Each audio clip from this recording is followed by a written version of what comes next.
The irritated woman's difficult words to the soldiers in flight continue the day after she reads the headline that destroys her world. What she discovers will change her life forever. The airport was an endless sea of people interwoven for security cables, announcements above the head, and a steady rhythm of rolling luggage. Amanda Evans, a 52-year-old marketing manager from Cincinnati, was already at the end of the joke. A 3-hour delay dropped her entire schedule, and now she hastened to her goal and quietly swears to breath. She spent most of the morning discussing with customer service, venturing out frustration about the changing air, feeling completely justified in her frustration. When she reached tour C-17, the onboarding process was already halfway, and her temperament was not cooled. She grabbed her bag and boarded the jet bridge. He muttered for whom she passed the passengers. Amanda found her seat at 17B and hit the middle of the series and sighed to hear. She especially hated middle seats on full flights. The young man was already wearing the military uniform on her left side. His attitude was straight, his actions calmed down, his gaze was concentrated through a small oval window. On her right was a college woman sitting with oversized headphones and a paperback novel. She temporarily noticed the view of the soldier in her direction as Amanda pushed her bag under the seat in front of her. It wasn't an expression of anger, and it wasn't particularly warm. It was neutral, a simple perception of her existence. But Amanda was surprised and exhausted and interpreted it differently. "Well, I think we're all summarized like sardines, right?" she tweeted, half to herself, half to Human. He didn't answer, and Amanda's stimulation got burned. She was hoping for at least one polite laugh or comment. Instead, he felt his silence was negative. Her eyes flickered over his uniform. "I understand that her sounds were blown away by taxpayer money," she adds, her tone dripping from the sarcasm. The soldier turned to her, and his expression didn't change. "Yes, ma'am," he said quietly, his voice measured steadily. The woman to Amanda moved uncomfortably and advised her to bury her book deeply. The man frowned at the sequence, said nothing. The air seemed thicker, but Amanda was barely lost in her frustration. "What? Do you have a comeback?" Amanda thrusts her voice loudly now. "Maybe discipline means protecting your mouth, right?" The soldier said nothing. He just turned his gaze back to the window. His face was unreadable. The interaction took less than a minute, but the discomfort she had created remained like a mist. When the plane began, Amanda leaned into her seat, her stimulation still boiling. She looked at the soldiers again and expected to say something, but he didn't. His silence made Amanda think it was a nuisance. She couldn't shake the feeling that he judged her, despite him not saying the words. The bustle of the engines filled the cabin, but Amanda's spirit was unsettled. She didn't think this moment would continue after her earlier than she had ever expected. The flight dragged itself over, and every minute stretched longer than the end. Amanda moves into her seat and refuses to pay her any inconvenience. She couldn't understand why Silver's silence had hindered her so much. It wasn't as if he had done something offensive. Maybe that was the problem. He didn't do anything. He sat there, as if her comments and water had tumbled into his glass. Sometimes Amanda caught him, frowned, and sighed in reaction, proving that her words had landed. However, his face remained calm, and his focus was firmly in place. She noticed that his hands were resting on his lap for a moment as the turbulence shook the plane, and his fingers twitched slightly. The flight attendants passed the drinking basket and temporarily breached the tension. Amanda ordered coffee. Black men and soldiers demanded quiet water. Their interaction was polite, but far apart. Amanda could only tweet when her companion handed him the bottle. Maybe even soldiers stick to the basics. This time the young man completely turns towards her, his expression soft and hard. "Madam," he said, His tone paid tribute, but with a steel undercut, his gentle words measured, "I don't want any trouble. I'm just here to get home," should have been enough to disarm them. But as usual, Amanda, stubborn as ever, crossed her arm and looked away. "Anything," she murmurs, her cheeks rinsing slightly. She felt a bubble of discomfort for the first time, but she quickly buried it and exhausted it. Other passengers replaced their restless look. The woman with headphones changed near the window, trying to keep her clear distance from the tension. The man in the sequence set his head down to intervene if the situation escalates. But the unwaveringly gentle soldier promised every potential conflict and stuffed Amanda into her own stimulation. Amanda couldn't swing his weight for the moment, but he remained silent for the rest of the flight. Every time she saw the soldier, she felt something in her snippet of a strange mix of guilt. She knew his name, his story, or why he was wearing uniform today, but she felt something about him was important, as if his presence alone sought respect for her not being prepared. When the plane ended up in Dallas, Amanda was one of the first to snap her bags, standing in the hallway, hoping to escape from the cabin boundaries. She passed him, so she avoided seeing the soldier, and she was warmed again when she felt his eyes lasted briefly on her. In front of the gate, she rushed to claim her luggage and was convinced that she would soon forget this encounter as soon as she left the airport. But she didn't even close. What she learns within 24 hours will change everything. The next morning, Amanda was sitting at the kitchen table. Their usual routine was to fly through the news on your tablet while mentally planning your day. She barely touched the cup when the headline pulled her, "Local soldiers killed overseas during humanitarian missions. Your heart has been skipped." Something seemed known about the photos that accompanied the article.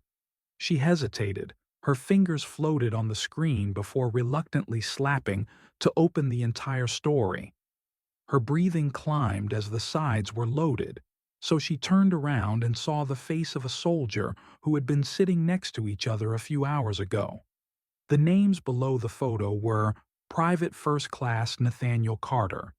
They sent the following details through them. Nathaniel had been deployed to war states a few weeks ago to evacuate his family from dangerous conflict zones. His team was being attacked during a rescue mission. Despite the chaos, Nathaniel protects two small children with his body and sacrifices to save them. Both children survived, and Nathaniel's courage was announced as a selfless, heroic act. Amanda felt the air leave her lungs. She grabbed the edge of the table, her eyes sought articles over and over again, desperately asking for it, believing she was wrong. But that wasn't the case. It was the same calm, composed young man who was humiliated by the plane. The soldier who was calm and had her comments without complaints had now disappeared. Her coffee was untouched as tears in her eyes. She was found guilty like a wave of tides, but every detail in the article felt like a personal indictment. She remembered his gentle dignity. And now, when Amanda knows her courage in the victim, it looks so deep that it looks like it's squatting. She closed the article, parked the table, and her hands shuddered. For the first time in years, Amanda couldn't hide from the ugly truth. Her words, driven by frustration and inconsideration, felt unbearable now. She wondered if Nathaniel had carried her words with him after this flight, or if Nathaniel had honed her aside to focus on his duty to remain, or if Nathaniel had returned home to his family. All the weights were too big. She buried her face in her hand and sobbed. Tears were not just for Nathaniel, everything they had ignored for a long time. Amanda couldn't escape the thoughts she wrested through her head. Every word she said to Nathaniel on this flight was played loudly over and over again on every pass. She tried to streamline her behavior. She was stressed, irritated by the delay, and stuck in a medium seat. For years, Amanda has been proud to be honest, direct, and often wear the dullness of an honor badge. But now, These properties felt like a flimsy excuse in the silence of their kitchens for actions they were unable to protect. The truth could not be denied. Her words came from a place of prejudice that she never recognized. During the encounter, she thought of Nathaniel's tranquility. He showed grace and remorse that she had gone missing at the moment. And now Amanda may have the feeling that she has failed in a way that she may never have been able to. Her view switched to her phone at the counter. She hesitated before taking it and was sure what she was looking for. Some of her wanted to learn more about Nathaniel and see if there was a way to express her sadness in his family or to contribute to everything he served. Another part of her wanted to fill the entire incident, push him into the tendencies of her mind, and continue as if nothing had happened.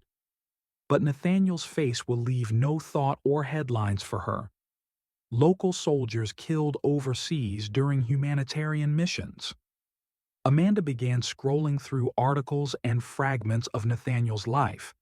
She learns that he grew up in a small town in Ohio and grew up from a single mother who worked 2 jobs to support him and his sister. He came directly from high school and was inspired by his desire to help others. His service led him all over the world, where he worked on disaster efforts and rebuilding community projects. All the details deepened Amanda's feelings of regret. Nathaniel was more than just a soldier. He was a son, someone's brother, and someone who made the world better. And she reduced him to her stimulation, the faceless stranger's goal she dealt with in light empty. She didn't say it was hard to eat the rest of the day at Hayes. As evening came, Amanda sat at the window, staring at the quiet street. Her mind always returned to a single question: how did I become this person? The next morning, Amanda woke up with a strange resolve. She couldn't undo what she said about Nathaniel, but she could choose to do something different. She was faced with discomfort, able to examine prejudices and commit to change. That wouldn't be easy, she knew that much, but she felt it was necessary. The weight of her guilt was difficult, but it caused something that she hadn't felt good for years. Amanda spent the next day, which was consumed by self-observation. She responded to moments from her life that freed or examined others, at which point she was harmless or justified. Nathaniel's story is turned into a mirror and forced to face the truth she had ignored for a long time. At first, she started small. Amanda read the article and saw a documentary about bias, systematic inequality, and the experiences of people wearing uniforms. She wanted to understand what she had overlooked, the weight of life she once freed without thinking. All new stories have broken their defenses, but rarely determined. One night she came across a foundation created in honor of Nathaniel. The website explained his humanitarian efforts and explained the foundation's mission to provide disadvantaged communities and to children affected by conflict. Amanda rolled the certificate and her heart choked as she read about the life Nathaniel touched. Without hesitation, she gave. But I didn't feel that enough. She doesn't want to do more for Nathaniel, but for countless others she ignored in her indifference. She wrote an email to the foundation and asked how she could be involved, whether it was a voluntary job or a collection of donations. The next morning, the answer came and greeted her to attend an upcoming event in Columbus, Ohio, honoring Nathaniel's legacy. Amanda was nervous when she arrived at the event. She didn't know what to expect or how to receive it. The crowd was diverse and filled with people from all walks of life, united by a common respect for Nathaniel. His mother had her calm powers, facing and helping others to help others about her son's unwavering commitment. When the event ended, Amanda approached her. "Mrs. Carter," she began, her voice shaking. "I was sitting next to your son recently on the flight. I didn't know who he had returned to at the time, but ever since, I've learned about his life and his victims. I just wanted to say, sorry for everything." Woman Carter saw Amanda with a mixture of curiosity and friendliness. "Thank you," she said gently. Nathaniel had a way of touching people, even at the smallest moment. Amanda nodded and swallowed the lump in her neck. He did that, more than I can write words. The two women stood silent for a moment before Amanda continued. If I can do anything to help, let me know.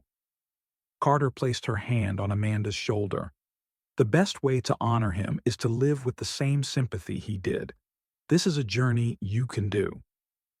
These words remained Amanda when she left the event. Next year, she threw herself into volunteer work, organizing a veteran drive and secured a program to support underprivileged youth. Every step felt like a small redness.